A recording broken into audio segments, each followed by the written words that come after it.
আমরা সেই পানির নিচে নতুন ওয়ার্ল্ডের চ্যালেঞ্জ করতে আছি। ওই পানির নিচে যাওয়ার পরে বাকি পুরোটা জীবন ওখানে না না না না না না না পুরোটা আলাদা একটা জগতের ভিতরে এসে পড়েছে। আর এই জগৎ থেকে আমরা যত রকমের লুট রয়েছে সব করতে পারবো। এই জগতের বাইরে যে আর কোন রকমের লুট আমরা করতে পারবো না। তার মানে আমাদের একটু হিসাব বাগানা করে লুট বাগানা করা লাগবে।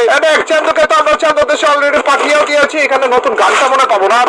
নতুন গান তো দেয়নি কি রে? নাকি আমরা ওইটা খুললামই না, অন্য কিছু খুলে ফেললাম নাকি? এখান থেকে একটু লুট বাগানা করে তাড়াতাড়ি করে যদি আমরা একটু আপডেটটা করে ফেলতে পারি ভালো হয়। এদিকে বলে ফাইটও চলতেছে। চান্দু ফাইট করা ঠিক আছে, বাট আমার কাছে বড় উপায় না। দাঁড়াও না, চান্দু বইরা গেছিলাম এখনই খারাপের অরিয়ন দিয়ে বলে আমরা বাইরে বলছো ভাই, আর আমাকে পানির বাইরে বের করে দিয়েছে। কিন্তু কোনো সমস্যা নেই, আরেকবার আমরা পানির ভিতরে ঢুকতে পারবো। কিন্তু চান্দু এভাবে করে গণতলায় দেওয়ার করে মানে হয় না কি বলতো?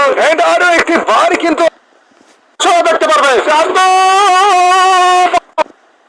বিশাল বড় এই আন্ডার ওয়াটার প্লেসটা মোটামুটি লেভেলের লুট আমাদের হয়ে গিয়েছে। আর এইখানে যে লুট গুলো দেখছো এগুলো দিয়ে এখন আমরা বাকি পুরোটা ম্যাচ খেলে ফেলবো। অর্ধেক ম্যাচ তো অলরেডি চলেই গেছে। ও ভাই কোথায় রয়েছি তখন? ছাদের উপরেই তো নামতে পারবো মনে হয়। ছাদের উপরে নাইমে অবশ্য লাভ নেই, এখানে জোন নেই। কিন্তু তারপরও গাই চলো একটু ছাদের উপরে নামি। পিকের আশেপাশে যদি কোনো এনিমি থাকে ওদের উপর অত্যাচার করতে আমাদের খারাপ লাগবে না, মজা লাগবে অনেক বেশি। ছাদের উপরে মনে হয় একবার দেখলাম। ও তুমি আরেকজনের দিকে জুম করা হয়েছে না? নইরো না জুম করছো ঠিক আছে, বাট নড়ো কেন? আলাদা কানে জানে মারতেছে। এই পাশ দিয়ে মাইকটা দিই চলো। মারো বইরা মারো একটা তিনটা। পিকের ছাদের উপরে নামাটা আমাদের জন্য আপাতত সার্থক হয়ে গেল। খারাপে আমি তো এখনই লুট নিতে নিছিলাম ভুলে, যে এইখান থেকে কোন এক চান্দুকেও ড্যামেজ করেছিল। তার মানে ওই চান্দু এই তো পাইছি। এই তো পাইছি। এই তো 10টা পাবলিক তুমি আবার ওইখানেই নামতেছো। যেখানে বললাম গাইস, আরে কিল চুরি করছে খারাপে কিল বলে চুরি করে বলছো ভাই। তোমার মেরে যদি অন্তত আমাদের নামটা হইতো তাও তো হইতো ভাই। এটারও মারতে পারলাম না, আমাদের কিলটাও আমরা পাই না। তাইলে মাইর খাও দামি গাড়ি নিয়ে এসে পড়েছি, তাও আমরা বসতে চাই না খারাপে। এটার উপরে আবার কেডা? চান্দু বাড়ির উপরে বলে এক চান্দু রয়েছে, ওইটারও আমরা ফুটাবো। দাঁড়াও, আর আগে এইটার উপরে কেউ রয়েছে না তো? কে মারতেছে? ওই বাড়ির উপরে মনে একজন রয়েছে আপাতত। কিন্তু ওইটাকে মারার আগে আমাদের এখানে আগে দেখা লাগবে যে এই চান্দু কোথায় রয়েছে। চান্দু তুমি এখানে এখন কেন করলা? একটা তারপর দুটো। আর থ্যাংক ইউ ভাই। খালি দুইটা জাম করলাম গাইস, তেমন কিছু না, খালি দুটো জাম করলাম। এগুলো কি উঠতেছে ভাই? না ভাই দুইজনের বলে কান্টার ফলা দিচ্ছি ভাই।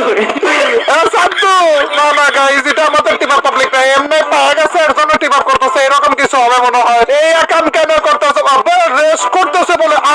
এই খারাপ হালকের কোনো রকমের কান নেই। সেই খারাপের সেন্ডু গেঞ্জি গায়ে দেয় আমার মারলো, ওই খারাপের কাছে কোনো কান নেই। তুই খারাপে একজন আর একজনের উপর ভরসা করে বলে গান ফেলা দিছে। এত ভালো টিম আপ পাবলিক তো আমার কপালের সাথে না ভাই। কি রে এগুলো ভাল লাগতেছে না ভাই। গাইস কি মনে হয় যেই চান্দু আমাকে মেরেছে ওই চান্দুই কি ফুইয়া করবে নাকি আমাদের টিম আপ পাবলিক? জোনের বাইরে কেন যেতেছ? জোনের বাইরে যাও না ভাই। মোস্ট ইন্টারেস্টিং ফাইট কিন্তু এসে পড়েছে গাইস। এই টাইমে কিন্তু যে কোনো একজনই বেঁচে থাকবে। তোমাদের কি মনে হয় গাইস? লাস্ট জোন এসে পড়েছে, কে বেঁচে থাকবে? আমি তো রয়েছে আপাতত হালকের দলে, কারণ আমাদের এই সাইডু কেন জেলা পাবলিকটা আমাদেরকে মেরেছিল, তো আমি ওর দলে না আর কি। হালকি জিতবে, দেখা যাক গাইস কে জিতবে গাইস কি মনে হয়? ও হালক দূরে যে আবার মেডকিনকে মেরে মানে হেলথ ড্যামেজ করে মেডকিন মারা শুরু করে দিয়েছে। আর এই খারাপের কাছে সুপার মেডকিনও নাই। তার মানে দুইটা একসাথে বললো। দুইটা কেন একসাথে বললো ভাই? তোর ভাই দুইটার একসাথে কেমন বলেছিল? ছি।